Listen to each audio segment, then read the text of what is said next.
Hey everyone, welcome to our channel. In today's video, we'll learn how to create board rule automations in Trello. So first, to be able to begin, just log in onto your Trello account first, choosing the workspace and the board that you want to go ahead and add in a board rule automation. So we're currently already in here. And right after that, you should be able to find this icon onto the upper right corner of the screen. So this is the automation icon, and you'll just need to go ahead and click onto rules to create rules that automatically respond to action, schedules, or a card's due date. Click onto that, and you should be able to get redirected here on the rules. Here are some of the examples that will happen if you go ahead and add in a board rule automation in Trello. So let's try to create our own. Just click onto create automation in here. For the first step in here is to add in a trigger. So we're going to click onto add a trigger in here.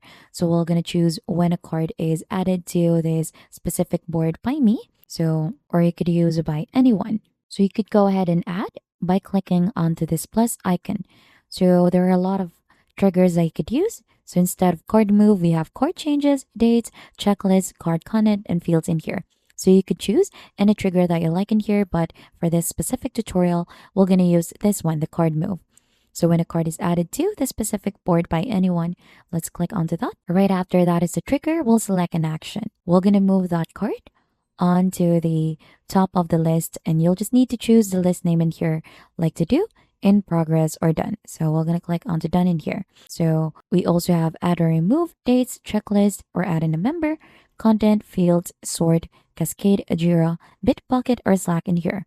So we're going to choose this one. So as you can see, we have the rule already in here. So the trigger is when a card is added to the board by anyone, that card will be moved to the top of the list and done. So that is the trigger, and this is the action. So you could add in another section for that. You could also remove it. So let's try to save that one in here.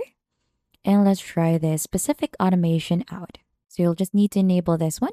And as you can see, let's try to add a card in here. Let's add done and add that card onto the done on top of the list. Let's try another out, like card 4. And as you can see, it has been added already onto the top of the list, which is done. And there you have it. You now know how to create a board rule automation in Trello. And if you think this tutorial has been helpful to you, don't forget to hit the like, subscribe, and we'll see you on to our next video.